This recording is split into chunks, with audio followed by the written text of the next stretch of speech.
What's up, Primates? Welcome back. Or if this is your first time, hello and welcome. Primitive Media Primate here, though I'm thinking of changing it to Physical Media Primate. Physical Media Primate or Primitive. Whatever. I'm doing blind buys. These are all albums that I picked up without even listening. So let's get into it, right?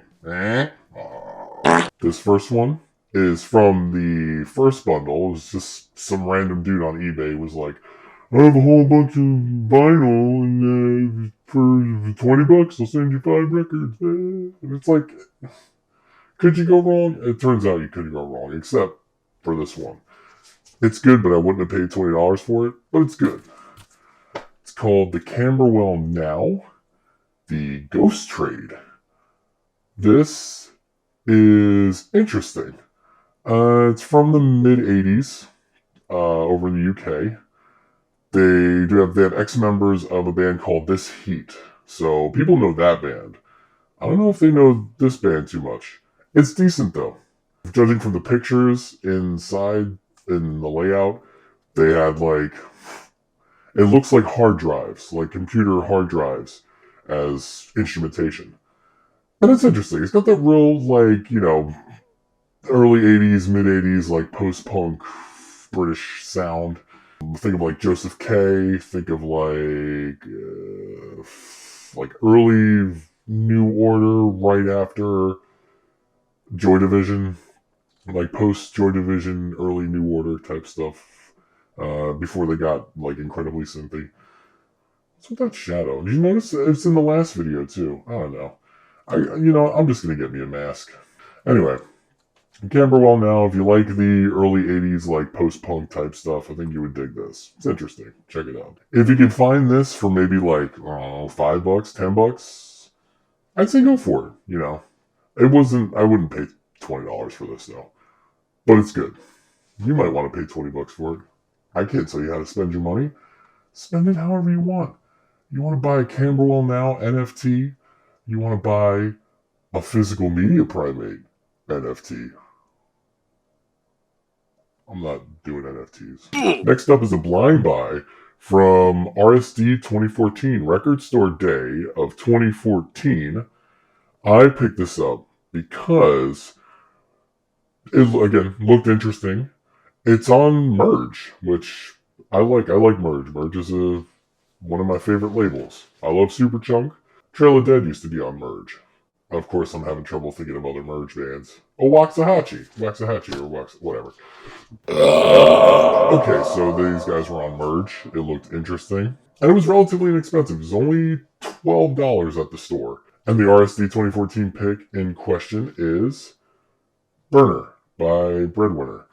I don't want to say the beginning of math rock here. It kind of is. It's really, I guess maybe it's the beginning of mathcore. It's heavy. It's loud. It's abrasive. It is confusing. Oh, this is pre-Loincloth. What's it? Penn Rawlings, I believe his name is. The guy, I believe he started the band Loincloth, but then he left before they recorded their first album. Or he recorded a single with them. Well, regardless, it's very hyperactive. It's very ADHD. If you're an ADHD type person who likes crazy time signatures and psycho stuff, you'll dig this.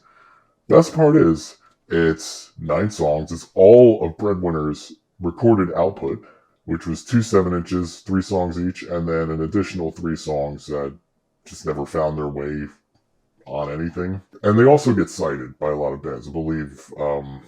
Also because it helps that they're from, I want to say, Richmond, Virginia. So you got bands like War and Lamb of God that all cite this band as, kind of helping to broaden the horizons. Number 3 is from another bundle. This bundle comes from the Temporary Residence Limited, the Mogwai's label, at least their American label. Mono's on there, Envy's on there, Illuvium is on there. I think Basinski, the Disintegration Loops guy, I think he's put some stuff out for TRL. Oh, Explosions in the Sky, that's their label. But anyway, came in a bundle. It's called Coliseum. And again, never heard these guys. Didn't know what to expect. It's punky rock swagger stuff. It's great. I believe Coliseum was from, I want to say like Nashville or Knoxville, somewhere around in that area. So there's a little bit of like a southern rock influence here too. Maybe stoner doom-ish punk with some swagger. It swags. It's swag. There's some swag here, bae. It rules. But anyway, yeah, if you like the you know what this sounds like? If Murder City Devils had more, empty bongs and empty bowls and ran out of roach papers rather than drinking themselves silly and sad, this is probably what it sounds like. It's like Southern Fried Murder City Devils. Check it. Next up is an artist who I was familiar with. However, I was not familiar with her collaboration with a band I wasn't familiar with. Still with me? Cool. Emma Ruth Rundle and Thou. This is some heavy shit. I enjoy this a lot. It was just, look at it. Look at the cover. Doesn't that frighten you a little bit? It looks great. I think it's on Sacred Bones, which is another Brooklyn label.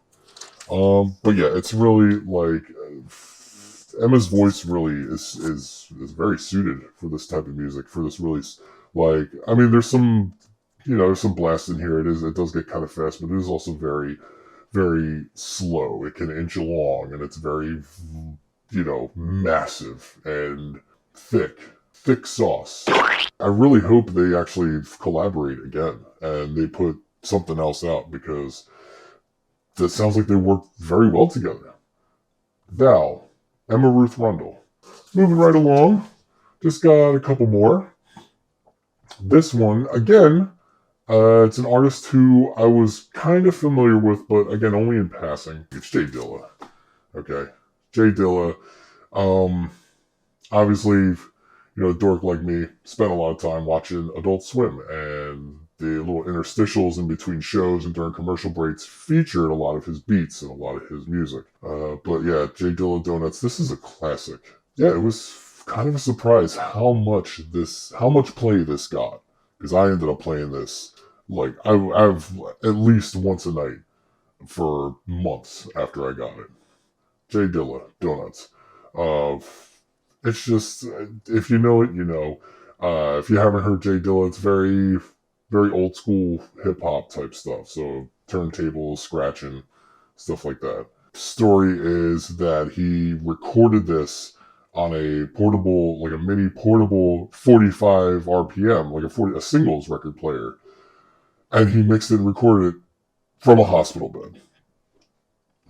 And we all know what happened there. So, Dilla, rest in peace. Donuts. These donuts make you go. Finally, we got something that this was a 100% blind buy. And maybe it wasn't 100%, like 90% blind buy. This was totally from word of mouth.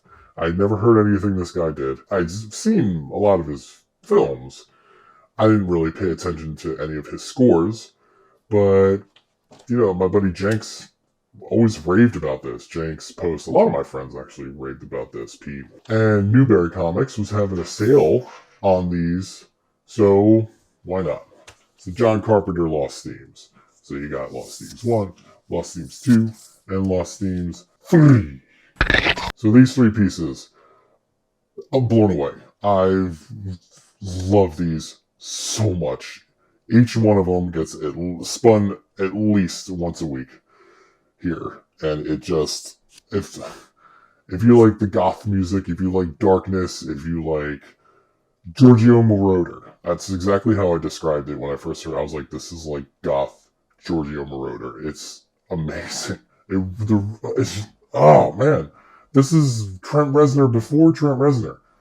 This is Giorgio if he was, partying with Bauhaus, Joy Division. Well, that's it. I hope you enjoyed it. If you want to like the video and subscribe, all the buttons are there. If you just want to get in the comments section and tell me how much of an idiot I was for not knowing who Breadwinner was at the time, do that too. If you want to just, keep going about your day and watch the next video, go, by all means, go click away. Do whatever you want. I'm not here to tell you what to do or what to think. You have to do that on your own. You're your own person. I can't live your life for you. All I can say is, like the video and subscribe. Right? That's it. Hope you have a good day. Take care. Thanks again for watching.